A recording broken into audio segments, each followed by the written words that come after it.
If you struggle getting things done internally from an SEO standpoint, we've got the perfect podcast for you. I was excited to be joined by Tory Gray, who's CEO of Gray.company. They specialize in SEO, data, and marketing intelligence.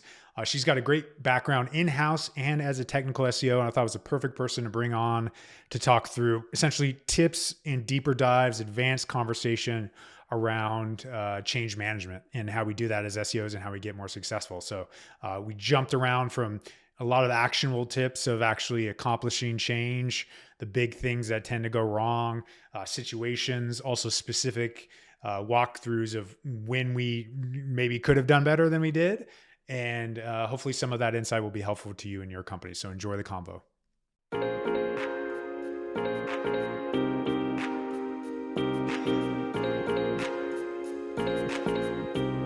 Well, Tori, excited to have you. We kind of set this up, and based on some really great insights you had on LinkedIn, I tweeted something out, which we'll screen share if you can't see this.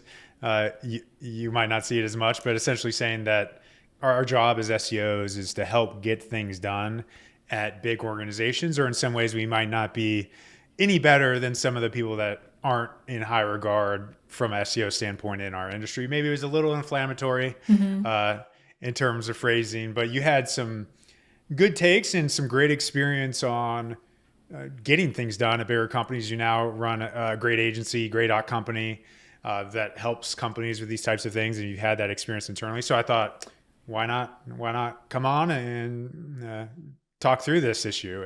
So great to have you. Thank you so much for having me. This is a topic I feel very passionately about, so I'm excited to be here talking with you about it. Yeah, so the overall theme we want to discuss is just how can we actually get some SEO projects done, or maybe identify when they're not going to get done. Maybe we shouldn't be at that company if that's the case. That will sometimes happen, but I think leading with the problem areas might be a decent start. Would love to kind of hear from you, maybe some mistakes or situations where maybe SEO projects didn't happen to the threshold or velocity you had hoped, and maybe what were some lessons, where were some things that might help other people in similar situations. Amazing. It's such a good question because we've all been here. So, to kick things off here, I had been working in an agency for about 4 years at this point, and I kept hearing a lot of no's. Right. This is like a very classic case of, I'm putting together what I'm calling a strategy, and I'm very excited about it, and I'm passing it off. And then the client says no, or they nix part of it, and then they're okay moving forward on these parts. But then it's not cohesive, and it's not all the things together, and it's not going to net the results that they want. And I felt like I was beating my head against a wall. Like, why is this happening? Why are they saying no all the time? Why won't they tell me why? So this is ultimately why I went in-house in the first place, because I needed to understand the why there. I needed to get the barrier down so that I could understand what didn't work about those plans and how I could adapt it. So because it was a lot of different clients and a lot of different situations, there were a lot of different mistakes. But the ones I want to chat about a little bit here are, there's 3 of them. So the first one would be, I didn't understand always the cost of the plan. So that might be in terms of the raw budget. It might be in terms of the resourcing. They might not have enough writers on staff to accomplish that. Maybe I didn't understand like the commitment or the trade-offs of what those initiatives would mean. Like if my plans, you have to create 100 new blog posts a month, and not understanding that, hey, that has a cost, and that means the business can't do this over here. Instead, if they do this, then I'm not really understanding. So I really just fundamentally didn't understand the cost. I also didn't understand, my second point here is that's what is right for SEO may or may not be right for other parts of the business. And that might mean the business has less net results overall. So like a vintage example here would be the way SEOs used to want to optimize in e-commerce category pages or PLPs. They want to stick category copy, and they want to do it at the top of the page because content at the top of the page matters more than if it's at the bottom of the page, and it means you're more likely to be ranked. But that's going to impact your conversions from all channels. And so the thing that makes SEO better doesn't necessarily move the business forward. So, that makes me maybe not necessarily a team player and not really understanding what the needs of the business are overall. I'm looking for my wins for my channel instead of the business wins. Right. And the final thing I would say I was doing a lot was really not doing a good job of connecting the dots, especially for non-SEO experts. What did I want to do? Why? How did that connect to those overall business objectives?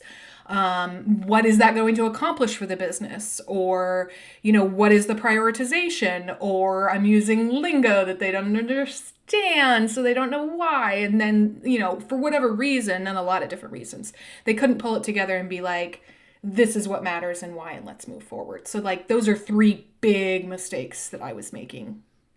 What about you? Yeah, those are great. Just quickly commenting on one big one there, maybe as a tip for people, definitely see that. And it's hard as a junior SEO to be on that third point to understand business dynamics. You kind of can't see the forest from the trees sometimes, and your recommendations might not connect to that. One thing I've liked more recently, I'm curious if you do any of this, to kind of justify that gap, I find at bigger companies, it's just more common to test the change. So you'll ideally A/B test it. I know there's some great A/B testing software. I forget the name of the company. Do you know? Will Critchlow's company. They just Search Pilot. Yeah, they've changed great. names They a few do. times.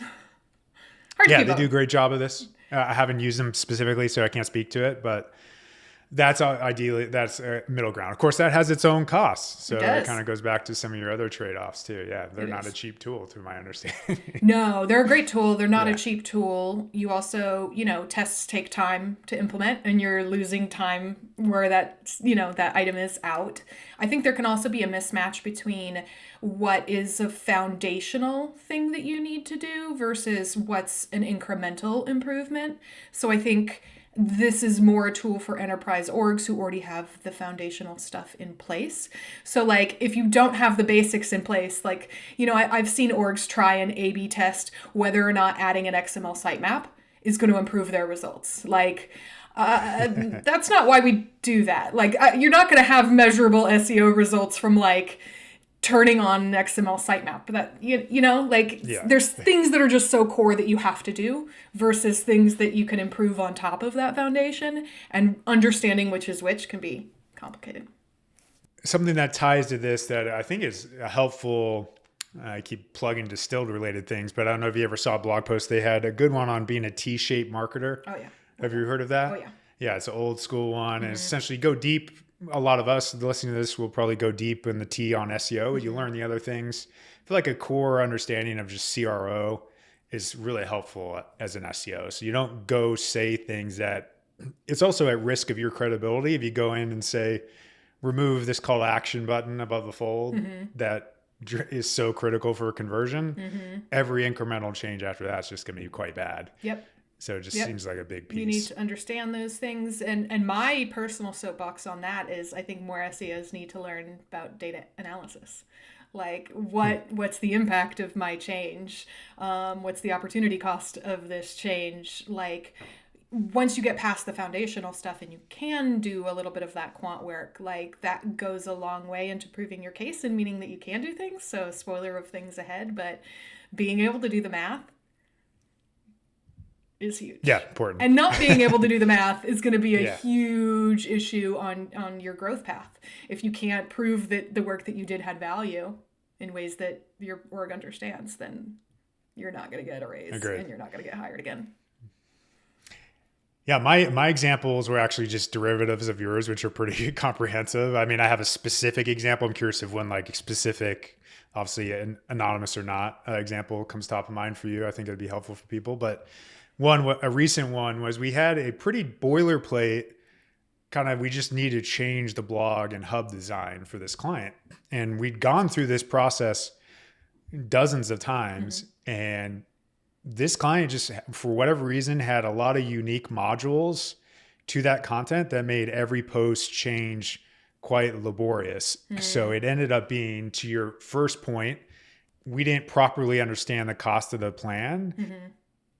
Maybe one I would add to this is not immediately making clear the urgency of some changes in kind of a roadmap and hitting goals up front with clients. Like we'll often say that they need to improve their blog and hub.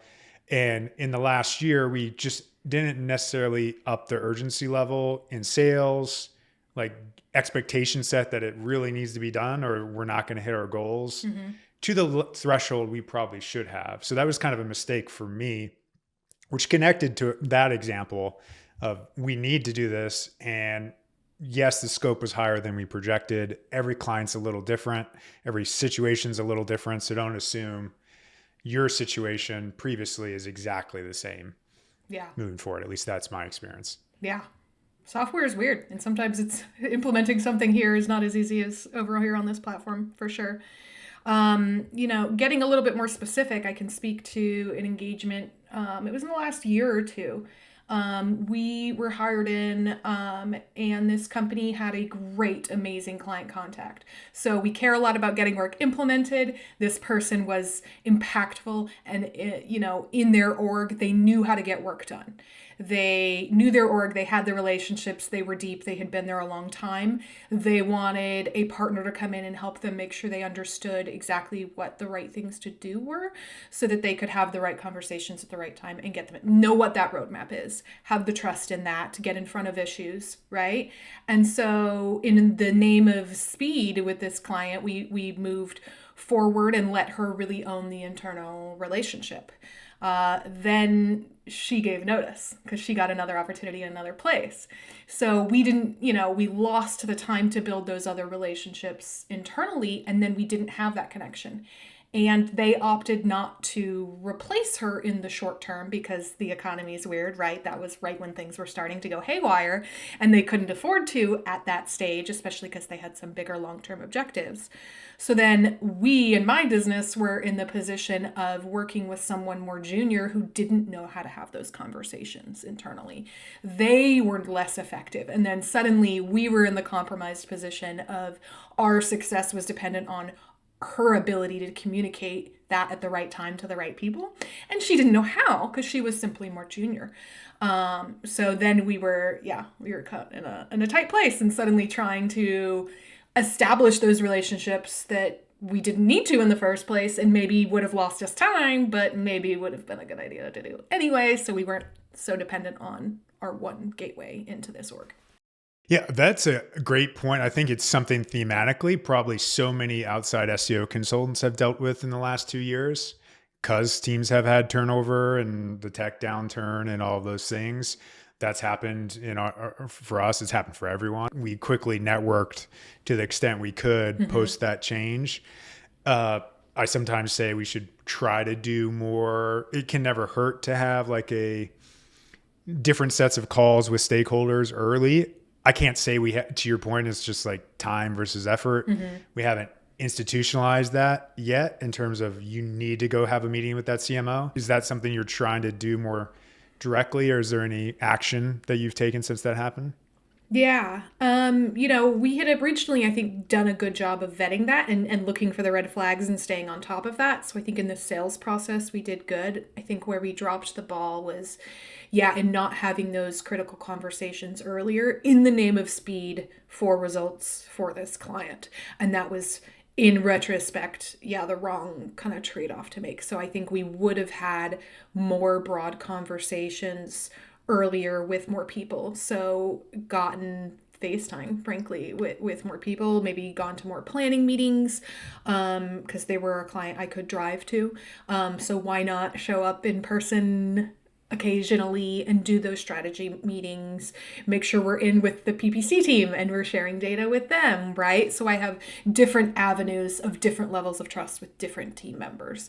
So we're not so dependent on the one. Yeah, I like that. And it relates to a business development insight I got from, I forget one of the well-known sales blogs, but it probably ties into everything. And in this way, it's just a positive change. It's how you get change it's subtle, but you can just say like, is there anyone else you would like to invite or have on this call? It's kind of like a non-abrasive way to be like, oh, maybe if you want to invite your boss to this, I'd be happy to quickly send them an invite. Not everyone would do that by default. And maybe that would be a foot in the door for communication for some of that. Well, it's also funny because not every client contact wants that. There can be the time when they're like, no, I want this to go through me. I want the credit. I don't want you to be able to go around me. Or they've been burned by agencies, because you've heard that like cliche of the agency comes in and like immediately craps on the internal team. And it's just like, you didn't do this right, in order to make themselves look good. And that's obviously always toxic. But another thing to look out for in the sales process, like, are you going to be a problem because you don't trust people? Whether or not you have good reasons to trust people, right? It's still an issue for the business. Yeah, that can cause problems overall. So, I mean, you gave a specific situation. I don't know, those thematic ones, but just other things that might come up that prevent SEO work, or essentially getting SEO things done that people should be aware of or get in front of? Yeah, I think there are lots of these, frankly. A few things that I've run into greater than one time in my career, so I think they're a little bit thematic to that degree. I care about noticing what the business's long-term objectives are. Like, what are the big picture things that they want to do, especially to the extent that those involve technology investments. So, as going back to the T-shaped marketer thing you were talking about, like, I went deep on technical SEO and strategic SEO. So obviously SEO is so broad, like there's also link building, and there's all these different facets of it. So SEO, there's more than one way to be a T-shaped SEO, but those are the things that, I went deep on. So I'm working on a lot of, technical projects. So for example, a big example is a replatforming. So I've been internal at orgs and been external helping orgs who are knowing that they're going to do this big giant replatforming, right? Like, this is critical to their business objectives. Maybe this is going to unlock some features or functionality that are critical for their growth. And so they know they have to do this thing, and that's going to take time. It's going to take engineering resources. And then you have to make the right short-term decisions about what are we going to build now and what are we going to not build till later, because there's going to be a high cost associated with that in the short term. That, are we going to pay this cost now, or which will mean we don't get the end result and the big thing that we want sooner. So trading those things off, I think that's a really critical one, and is certainly a sign that in the short term, the SEO things that you want to do might not get done. So I think it's really critical to understand that that's happening, and then to make good kind of trade-off decisions. Another obvious one is just staffing, resourcing, budgeting issues. If you don't have the right people at the right time doing the right things, whether that's, in-house staffing, or that's the right agency, external support systems in place, you can't do it if you don't have the right resources to get it done.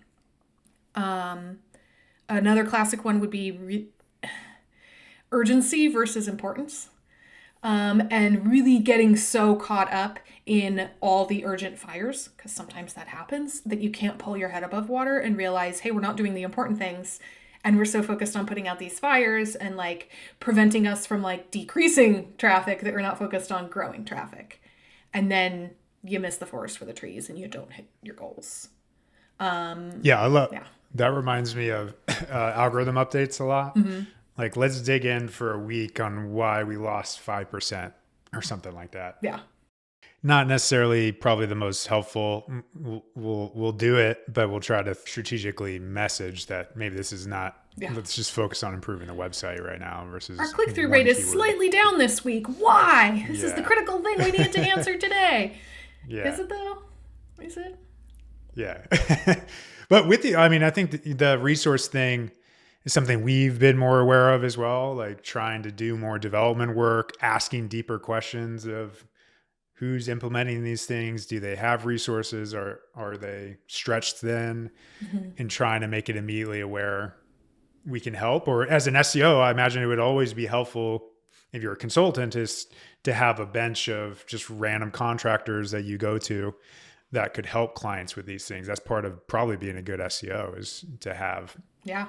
that knowledge. Yeah. Yep. Knowing what you're good at, what you want to do, what you don't want to do, and like when you can make other introductions to make sure that the job gets done if and when you can't or don't Yeah, want to. for sure.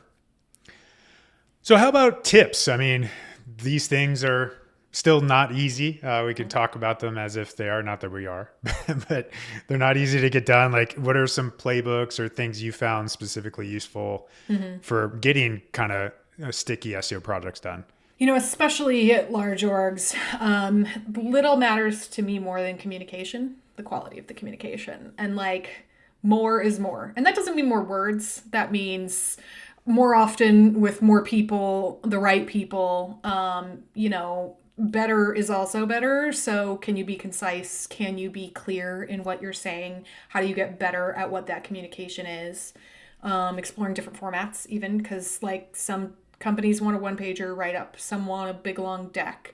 If they're a tech, maybe they want it in Excel. Like different people want different things. So like how you communicate, not just the why, not just the what, can matter. Ask why like 500% more often, 1,000% more often. Why yes, why no, why not? Make friends with Edge, make friends with IT. That will go a long way, especially if you're in tech SEO like me, like understanding how to solve problems, building those bridges. The last thing I'll say is like really taking stock of the situation that you're in. So this applies whether you're in-house or externally, but really understanding, who are the key players? What do they care about? How do you make them look good? How do you present win-win situations to them? How do you make sure you understand the goals, the objectives, the relative priorities of the business? You have to understand the costs of the plan. You have to do the math. Actually doing the math really helps in a large org. Like, can I quantify if we do this, I think these are the results that will happen. And here's how I did this analysis. And you can go check my math. Here's the opportunity cost of not doing this. That I think goes a long way, especially with today's technical and strategic org that cares about math. Like everything's about, will it pay off or will it not? Like Pencil. Bringing the money, bringing the math to show the numbers, I think goes a long way in getting the buy-in to get it done, especially when you know them and you present it in a way that makes sense for them. Nice. Yeah, agree with all those things. We emphasize brevity in emails. One thing we've been doing more recently is building decks versus like fancy PDFs. But to your point, definitely listen to them about what they want. But it's overall goes back to brevity and all those things. One of the things a few of your points reminded me of that I think is a helpful activity, if you have a publicly traded company, listening to those quarterly investor calls can share what the next year's plans are. And they might not always share that as easily on weekly calls with you or whenever your calls are. So that can be a helpful way to understand some of those things that are important to the organization, as you mentioned. It is. And actually, that's funny because I have an example of another thing that kind of, work wasn't getting implemented. We were part of a very large migration for a public company. And they, despite our objections, decided to move forward with this migration. And it wasn't, but so many things were broken, right? Like this was broken. Like rendering was a hot mess. It was going to be very bad. We were like, instead of just losing 30% of traffic, you're going to lose 70% of traffic. Like this is a bad idea. Let's not do this. Meanwhile, we realized, they're about to do their public earnings call and they're about to say results are down, but here's what we're already doing to stop it. Right? So this is another situation where, it's going to be bad for SEO, but if we don't do it, this is going to mean a lot of shareholder value is lost for the business. And that matters more than SEO results today. Right? So yeah, it's funny. Makes sense. So to your point, listen to those public earnings calls. Pay attention to that. That's super critical at that big company stage. Do you have a specific call philosophy? I'm curious on your side. Frequency? Do you recommend weekly, monthly, biweekly? Sure, it's contextual. It is very contextual. For some clients, I think monthly is totally great. It also depends on the size of the engagement, how much handholding do they need and want. So I'd say weekly or bi-weekly is the most common setup for us with our engagements. Makes sense. We've been historically, we do a good amount of technical, but mostly content currently. So we've been monthly, but per these conversations and getting things done, I wonder if our team is meeting face to face enough. So I've been considering bi-weekly to your point, I think, to help them accomplish some of these things and suggesting that. Or especially during like like if you're in the midst of the migration and it's coming up next week, we're probably going to stand every day if all possible, right? Like I want to know what walls you're hitting. I want to know when something's done. I want to raise the blockers to be like, hey, I can't QA redirects yet because you haven't done this. And we can't green light things until this happens, right? Like, makes sense. Smart. Yeah. It's a context specific. The famous "it depends" comment. What does it depend on? Everything. Everyone loves that. Yeah, a few things just from a consultative standpoint is I do think consultants get listened to more often, almost immediately, especially.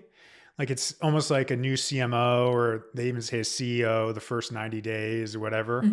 I think that is an important point where you can more likely get change done. So it's important.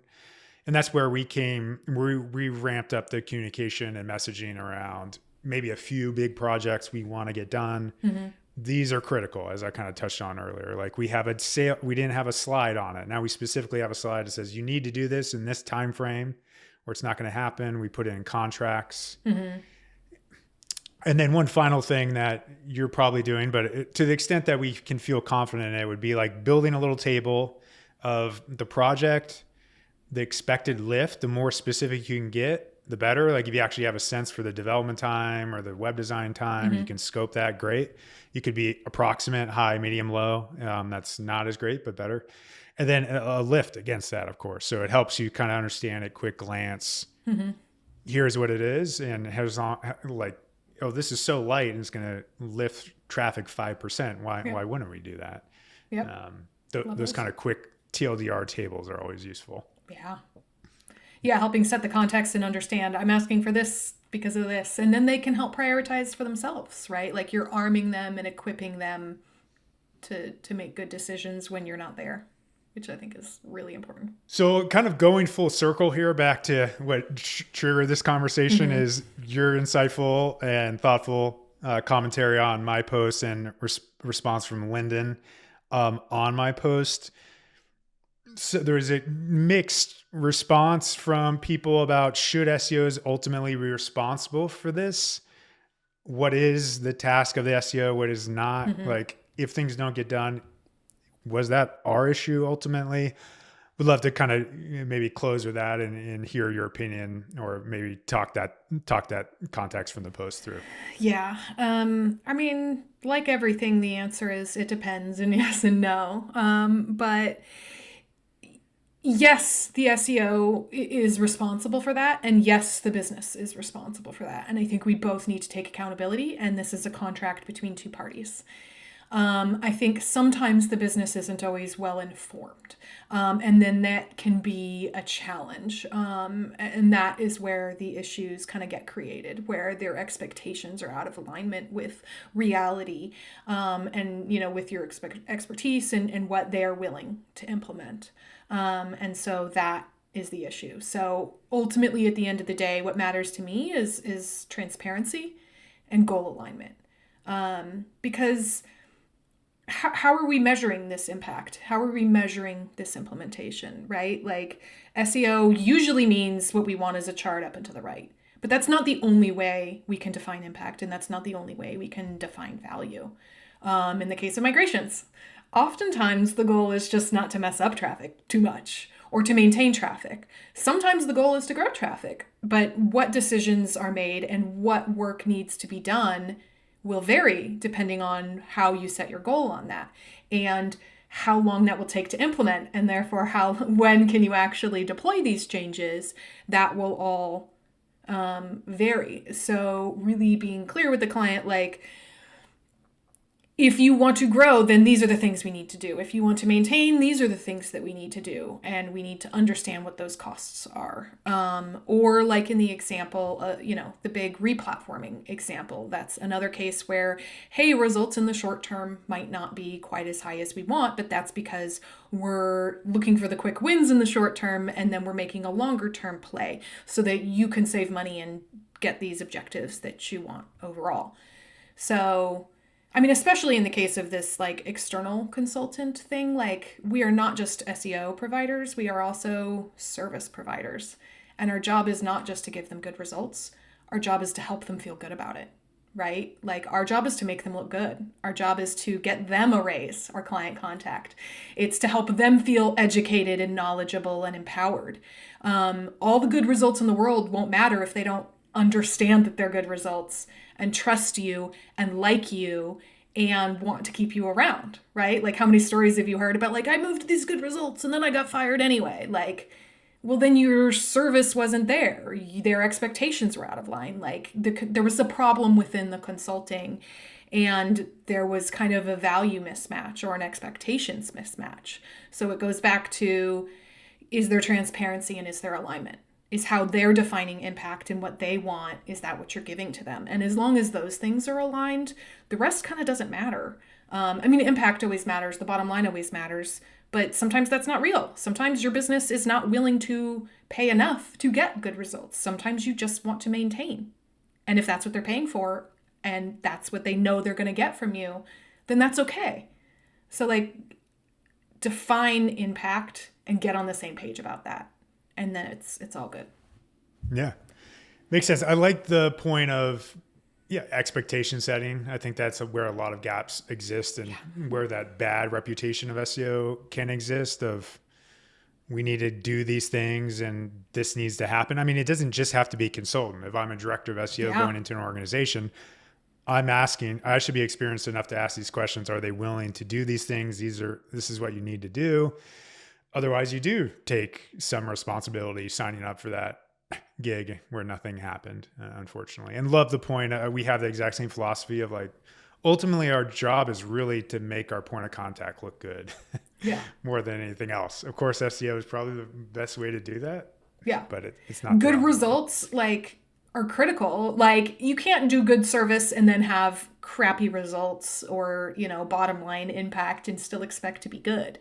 But it needs to be both. And I think too often SEOs focus on the hard skills and the bottom line and don't necessarily focus on the relationship and the soft skills. And that's to their detriment. And that means they're not going to stick around or be as successful because you need trust. You need to be on the same page to get that working and rolling and to have successful SEO. Yeah, it's probably worth looking at that empathetically or like look in the mirror a little bit if the kind of person listening to this where it feels like you haven't got much done are you getting to know people? Are you learning the organization? Are these things actually happening? It's not always the company's fault. In some ways it is, but yeah. Well, I mean, like sometimes they're self-sabotaging, right? Like we've had clients where they want to really make some big strategic change every 3 to 4 months. And that means we have to redo a bunch of work, right? If we're doing content programs and you change your persona every 3 months, then we have to go and redo a lot of work. And that's going to mean we're losing ground and we're not going to hit goals, right? So being willing to have hard conversations with them about what are the costs of their frequent shifts and how long that's going to delay results. To your point, expectation setting. For sure. Well, hopefully a few more SEO projects get done because of this conversation, Tori. If that happened, we accomplished something. So people check in, email us in hopefully just 1 month once you get a project done because of this conversation, not a year, but probably be a year. But Tori, you brought great insights here. Very worth a follow. You have a great podcast as well. Opinion and SEO Opinions. Find that on your podcast platform of choice. Go read their blog as well. Find Tori on social. She's active. You're active on X as well? Yes. Yes. Yep. LinkedIn, great, where we had this conversation originally. So yeah, Tori, thanks for coming on. I really appreciate it. Thank you for having me. It's been a blast. Love your podcast. You guys are doing such cool and amazing things. So happy to be here. Thanks again. Thank you, Tori.